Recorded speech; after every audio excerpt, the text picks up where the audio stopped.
when I started my preparation that I thought that I would be there in this preparation irrespective of the result, that till I'll finish my 6th attempt, I would be there. Oh, because of that, though I was facing some sort of anxiety, stress here and then. Is this exam the end of everything? Even if you're failing mains or if you're failing in interview, if you're failing in prelims, this is not going to decide your value. This is not going to decide your knowledge, and this is not the only examination which will be your life. We have Usain Bolt, we have world records, Olympic records. Now, if he thinks that if he has won Olympic medal at the previous Olympics, it doesn't mean that he is going to win the next Olympic medal. So he has to practice like same again and again, and even before the final run, he will be practicing. That is how we have to be. This examination requires the immediate evaluation, and not the complete. Your previous evaluation will not help you. So the immediate evaluation, I mean, for example, if you are giving this year prelims, let's say 24 prelim, so don't think how much you have scored in the last year. Even if you have scored 100 last year, it doesn't mean that you're going to score 100 this year.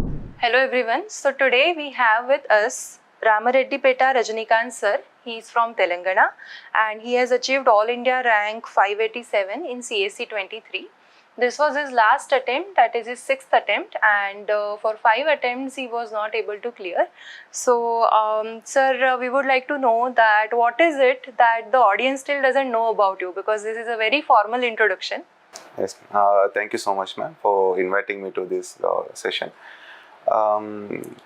Some things which the audience they don't know is that I come from the sports background as well.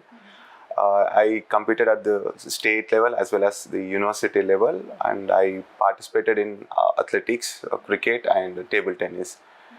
So this I did it for almost 6-7 years. I practiced for 6-7 years and I was doing very well. And all of a sudden I took U-turn and I moved to UPSC preparation.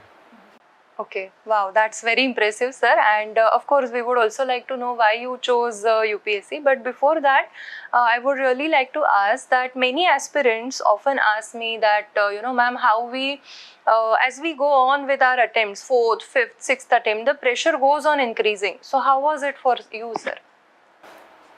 It is very true, ma'am. As you go on increasing your attempts, so much stress, anxiety builds upon. However, ma'am, because I thought that when I started my preparation, that I thought that I would be there in this preparation irrespective of the result, that till I'll finish my 6th attempt, I would be there. So these success and failures were irrelevant, as I thought if I am successful anyway, I'll be going out of the preparation. If I'm not successful, so I thought I will stay as long as I finish my last attempt. So that was there in my mind. I was strongly fixed with that.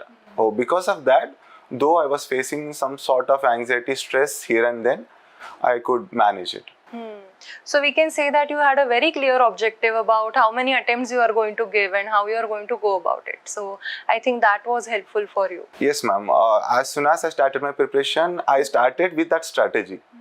Because I know this examination is very uncertain. Nobody knows when they are going to clear it. Some may clear it in their first attempt, or some of them may clear it in second, third, or some may clear in their 6th attempt, or some may not clear. Even almost, there is high probability that you do not clear this examination, and that I was aware of.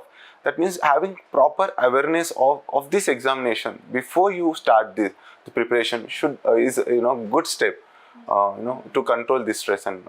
Right. So, sir, clear objective, and I guess somewhere dealing with that pressure also helped your sports background?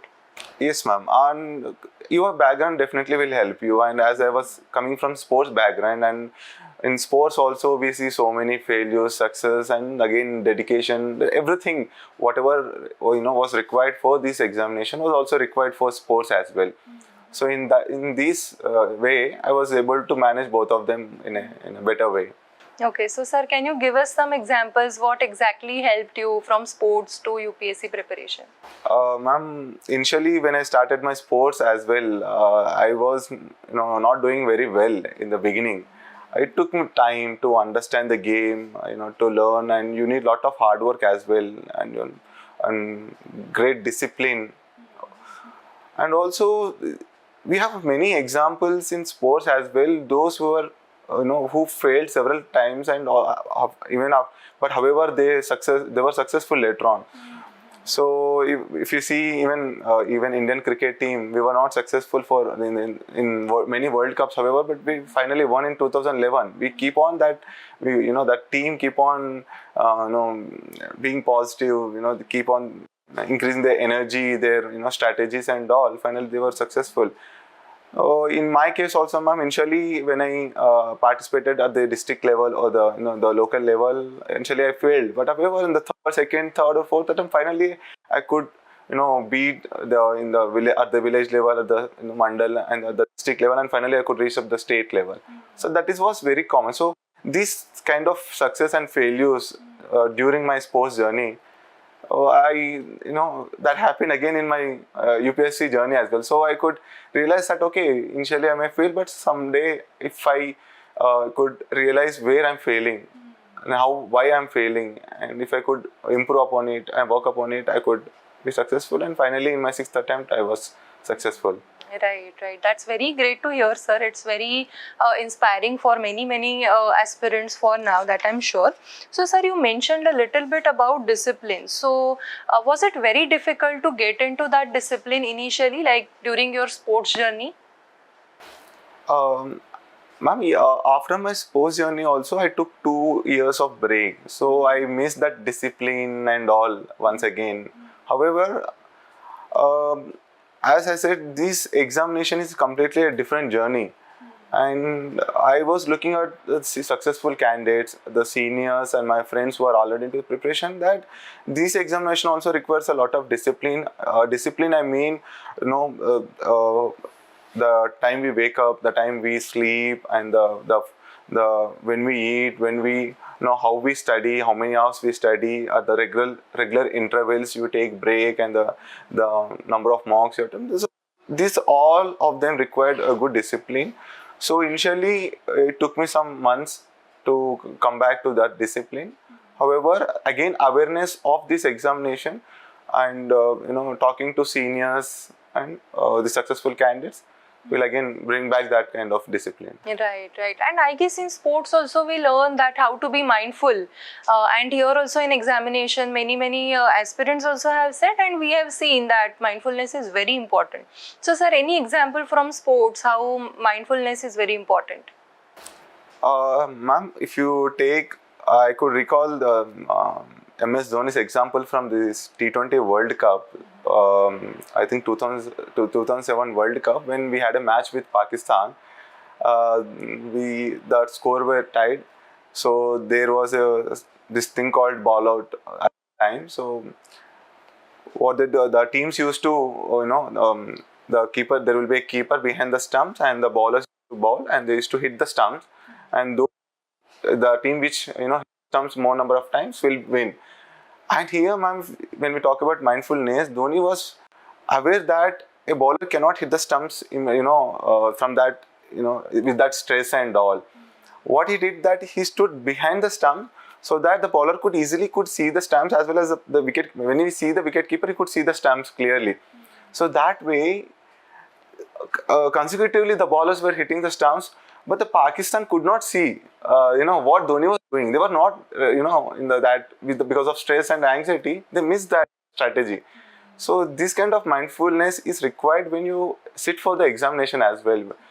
And also every day, when you start studying, without any kind of this mindfulness, you don't know what you are studying. At the end of the day, you don't realize how much you have gained, what you have read, and the day goes waste. So true. So mindfulness helps us to utilize the time also, and I guess utilize the resources, and the solution is maybe just around us. But if we are not in the moment, we cannot really observe the solution. Yes. And that to efficiently use your resources and your time, and that mindfulness is very much required. So maybe at that time, if Dhoni had thought about whether they are going to win the match, how is it going to be, how the media is going to react, then maybe he couldn't have found the solution. So true. Similarly, he just thought about the immediate requirement, and instead of the long term, what is going to happen if they lose or win, he never thought of that. He just thought the strategies required to win the match. So in the same way, when the students, when they start their day or the preparation, you start thinking about your next immediate targets.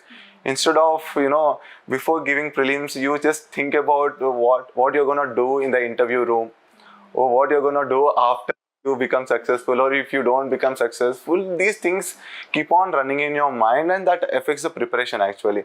So leave for that moment. Maybe you should have a dream, you should think about interviews and all, but not every day, not every moment.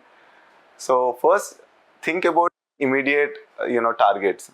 Right. So somewhere, sir, what if is the biggest enemy then?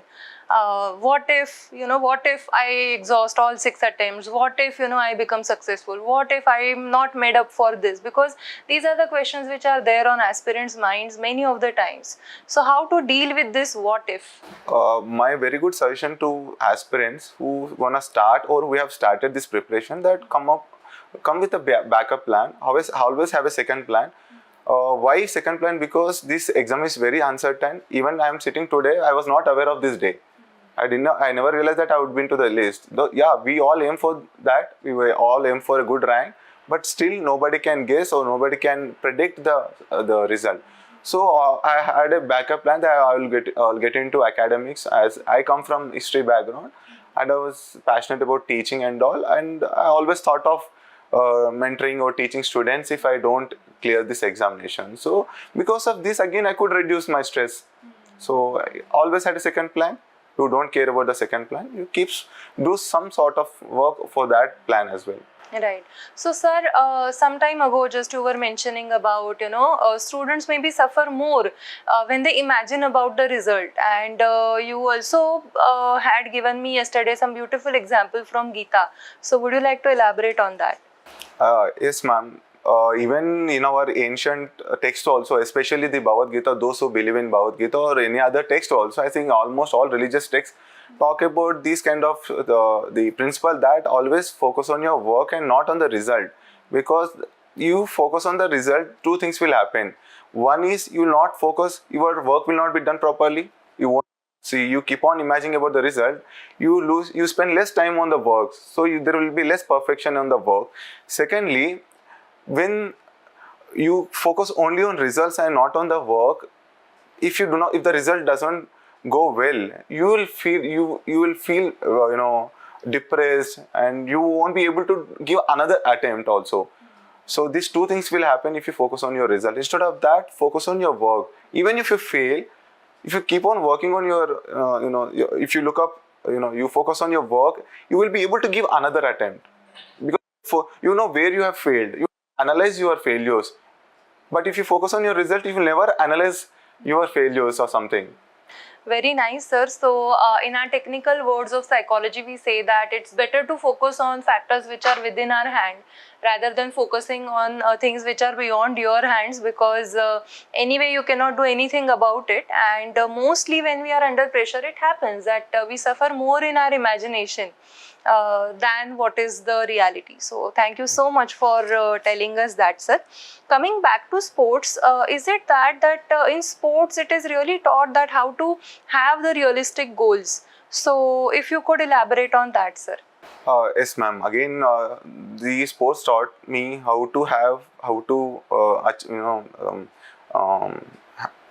keep realistic goals. For example, when I started running, initially, I used to imagine that I'll do 10 kilometers run within 4-5 days or 1 week or something. But in really, I could run only 500 or 1000 meters.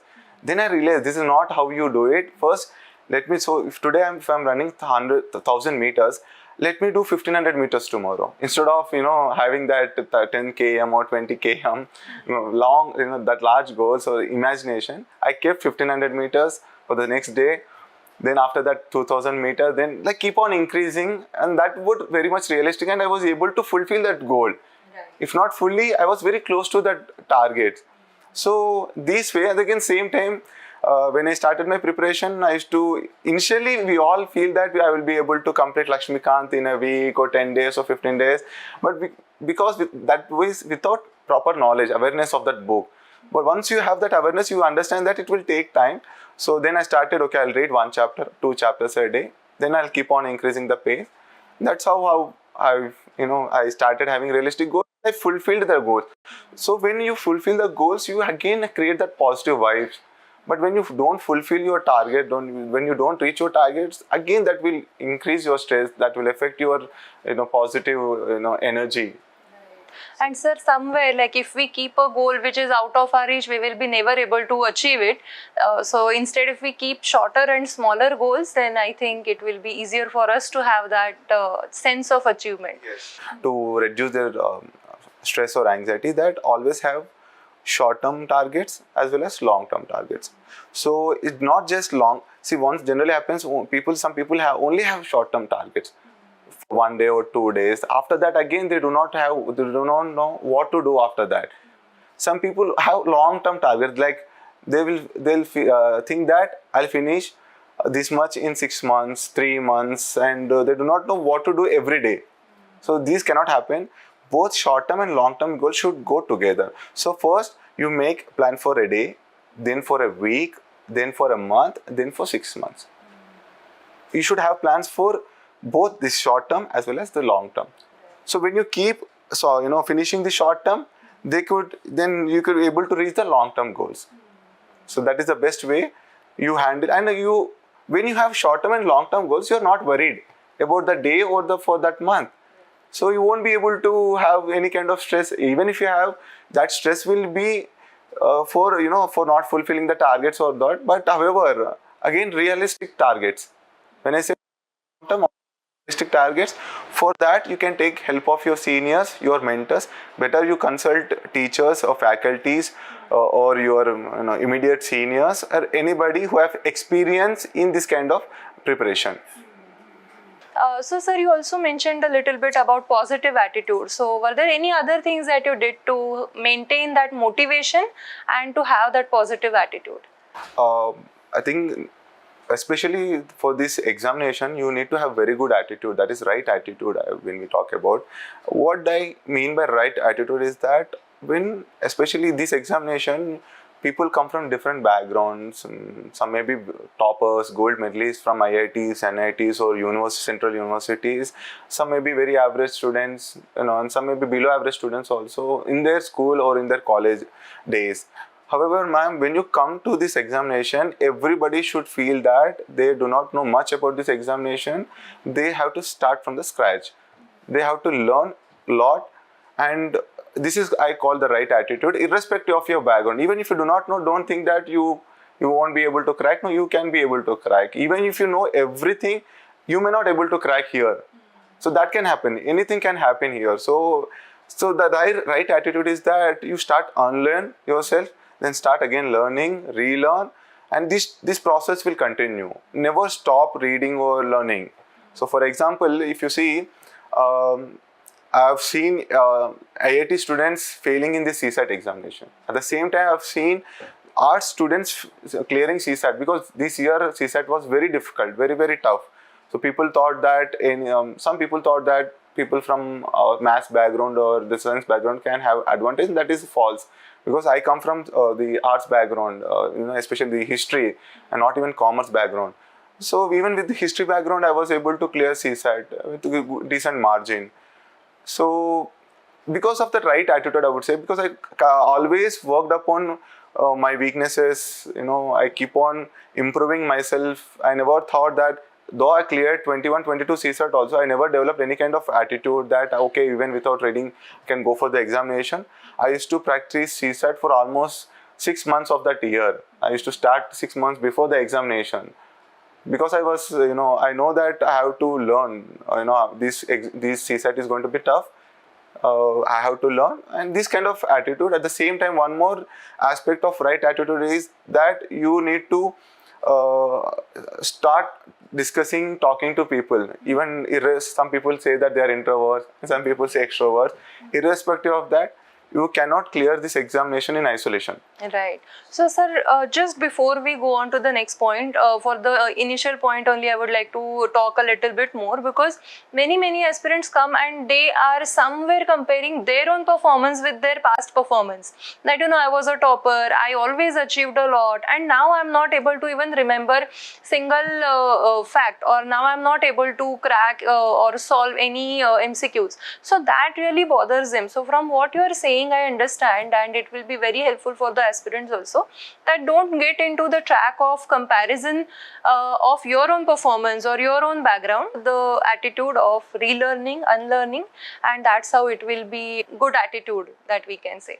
Yes, ma'am. And yes, sir, sorry, Yeah, you were saying about... I would like to add one more point to this, ma'am. I would like to give another example. This, for example, imagine if we have Usain Bolt, we have world records, Olympic records.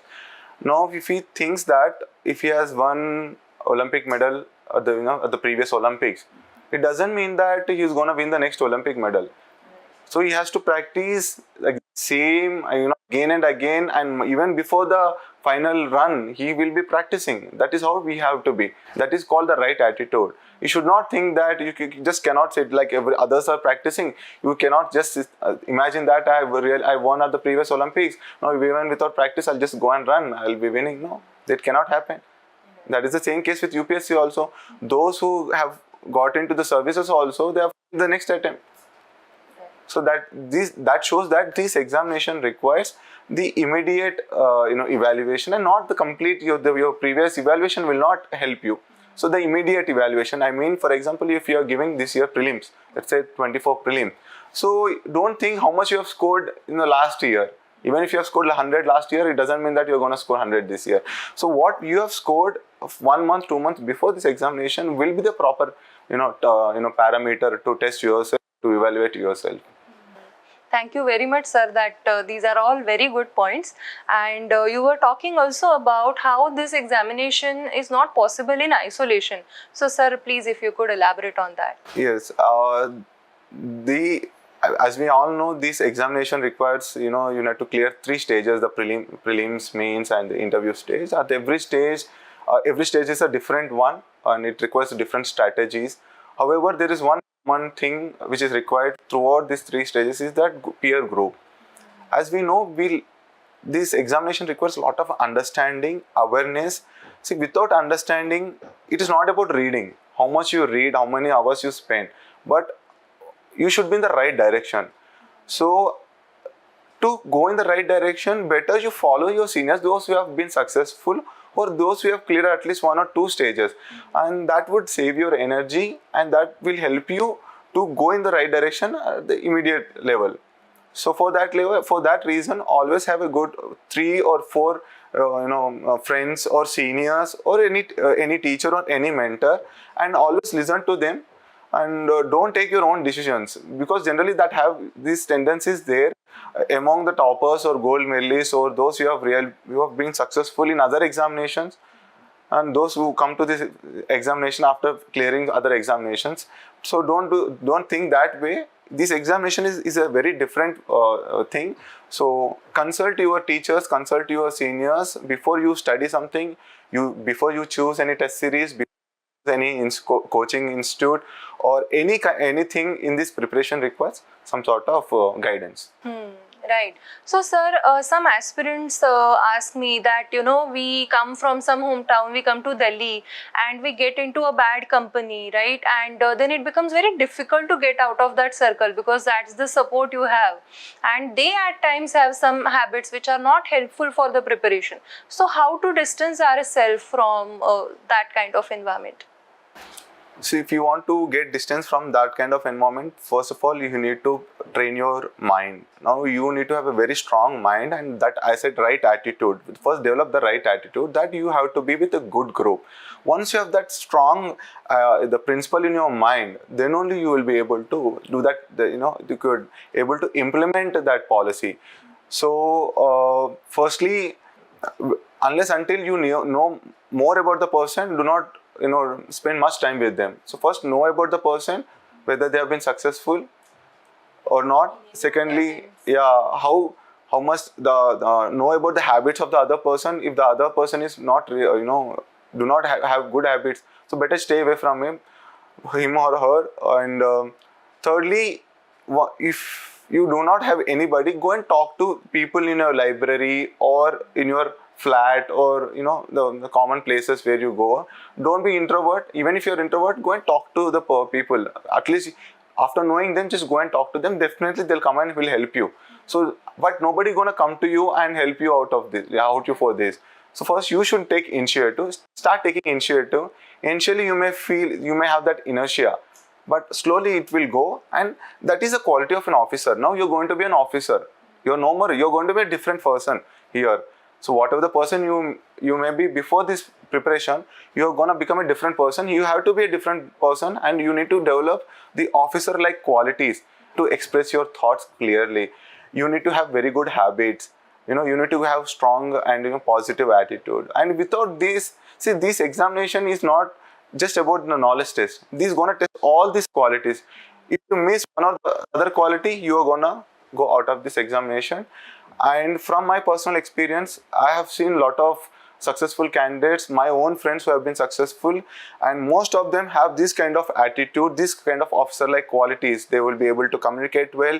They have developed very good habits. They have discipline, and they could they have a lot of dedication, hard work, and don't just think that only with knowledge or just with studying you will be able to become an IAS or IPS or an IRS officer. No, that's not gonna happen. Right. Sir, I also remember that sometime you told me that how it is important for our body to exercise, mind exercises are also important. So sir, would you like to share that with our aspirants? Yeah, keeping in mind the difficulty of this journey as well as the uncertainty of the journey, you need to have good habits. For example, you need to do some kind of physical exercises. It can be meditation, it can be yoga, it can be gym, it can be any sports. But again, remember, when you're doing this, you are doing it as a hobby, and you're doing it just to make yourself fit, and do not completely indulge into these activities. So you should know when to stop, where to stop. I suggest at least for 1 hour, 1.5 hour max, you can do this kind of activities and immediately go back to your studies. And remember, this should be secondary. The primary is to study and just to improve our efficiency, and we are doing these kind of things. And because I've seen several times that people become more interested in the hobbies than the original preparation. So they'll keep on doing gym, or they keep on playing the same activity, and they spend less time on study. Don't do these things. Right. So this is also there, sir, as you said that yes, some people tend to involve more and more into their hobbies or exercise or any other interest. But at times some aspirants also feel guilty that, oh, they have spent some minutes or some hours on their other things. So how to come out of that guilt, sir? And don't feel, see, again, when you have that fixed mind that you every day you're gonna spend this much time, stop it immediately after that.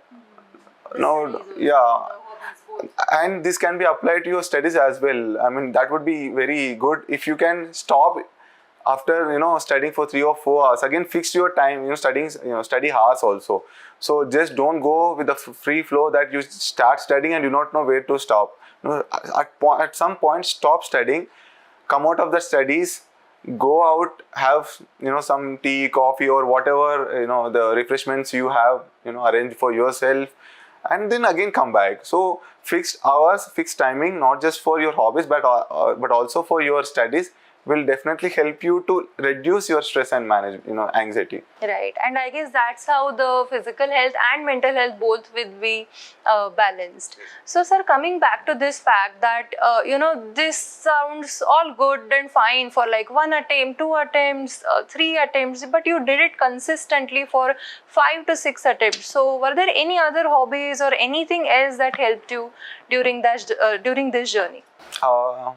Yes, ma'am. Along with sports, I developed some cultural aspects. Like I used to write. I used to write Telugu poems, and especially in vernacular folk, in my folk dialect. And also I used to listen to Telugu folk songs of my interest. That was of my interest since my childhood.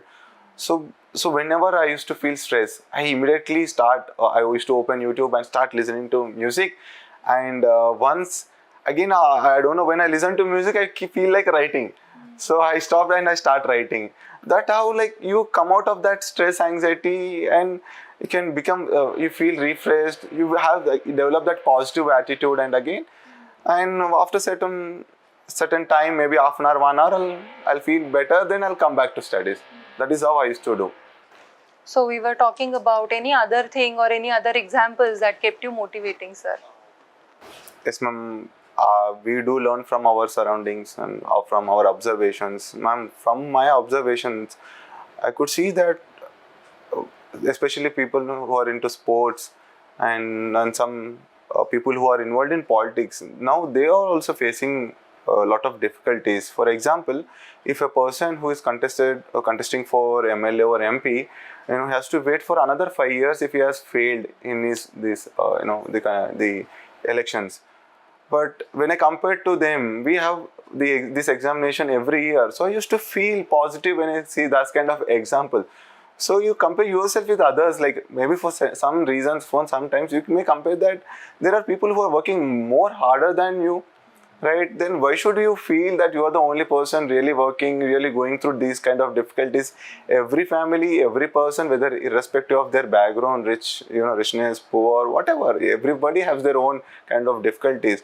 So you should not feel that you are the only person, going through these difficulties. There are people doing much, facing harder problems. Right, and I guess here the example is very nice, sir, of a politician, because there the stakes are even more higher. They're already public face, public figure, and then they have to keep performing, and then for 5 years so they really pressure. can't do much other than just keep performing and doing things for people. And another example is the people who participate in Olympics or World Cup. Now, those who missed it by a fraction of seconds, not even the same way how we missed prelims by some like 1 or 2 marks. The same way those people who missed their medal, the Olympic medal, by fraction of seconds, need to wait for another 5 years. If they give up in any of the in between, these 5 years, they will never win any medal. True. You have to wait for another 5 years. Now people complain that I just missed prelims or mains by 1 mark, 2 marks. Yeah, that is the case with many people out there. So you're not the person. You're not the only person who has missed it by a narrow margin. So you have a lot of examples in our real life, that people missed it very closely, but some people don't give up, and those who don't give up, for example, I myself missed my prelims once by few marks. Again, I missed my interview call by few marks. So in the same way, but if I had given up in my 3rd or 4th or 5th attempt, I wouldn't sit here with a rank. So the same case with other people out there. So be consistent and believe in yourself. You need to overcome your failures. You need to understand like where you are failing. Again, blindly just sitting for the examination will not help you. You should analyze how you have failed, why you have failed, and for that you need to have an external evaluation.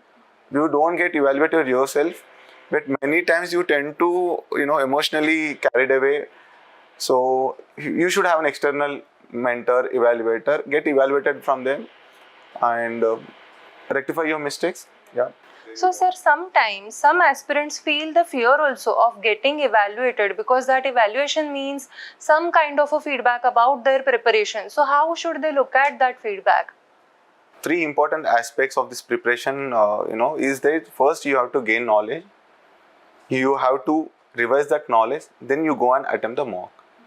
When you attempt the mock, you come to know where you need to focus more, or where you lack where you which subjects or which paper you need to improve upon. So these will be done only after giving a mock, and you have to give a mock only after revision.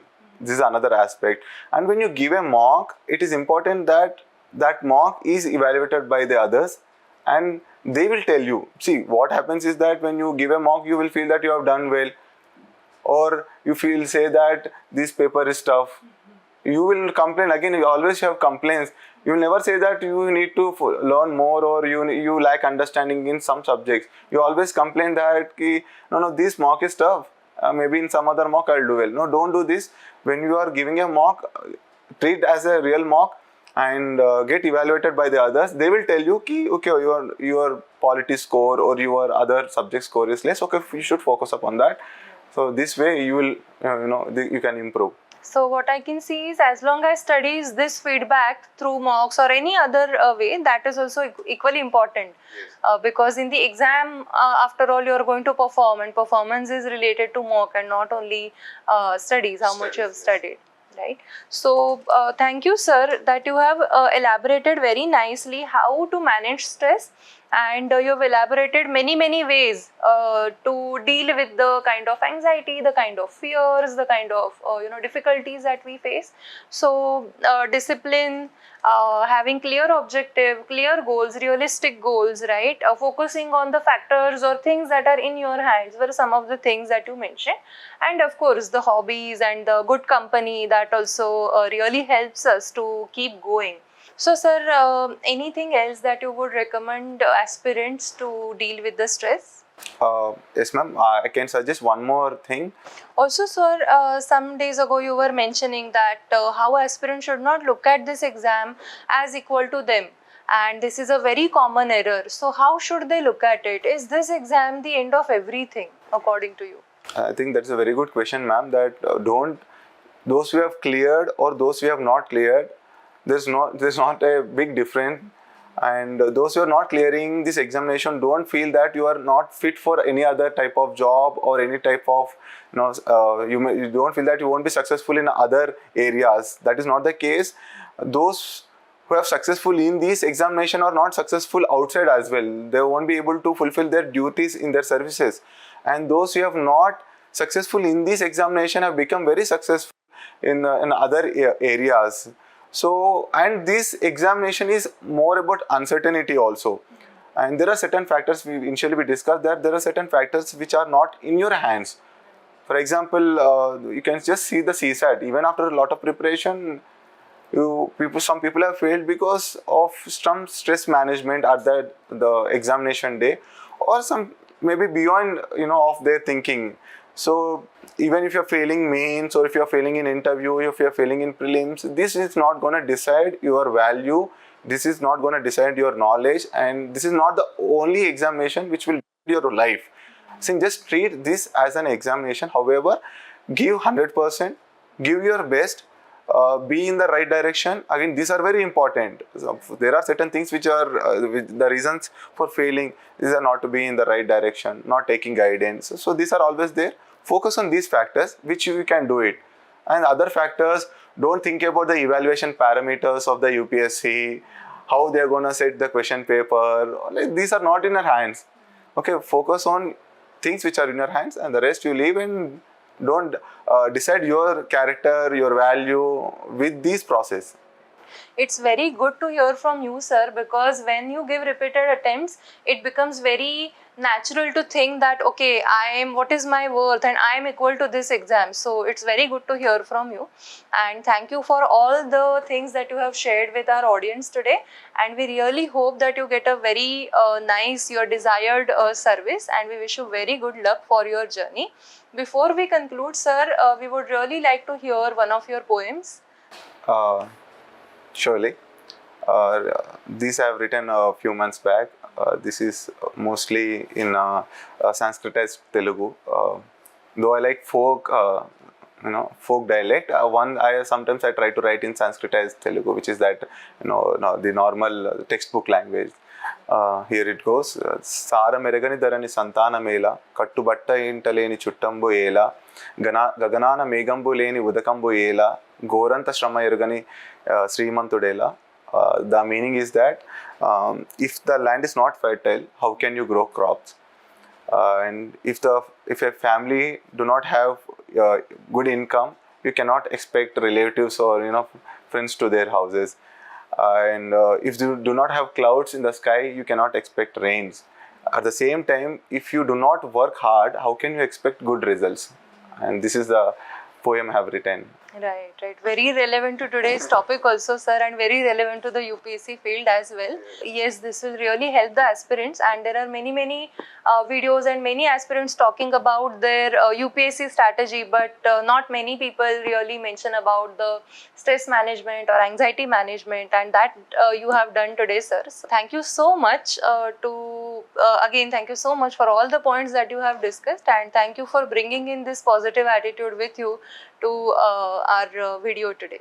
Thank you so much, ma'am. It was a very great time and a great interaction with you, and I believe that this will help aspirants to overcome some sort of anxiety, some sort of stress, and will help them develop positive energy, positive vibes, and keep them motivated and a lot of energy throughout their preparation. Thank you so much.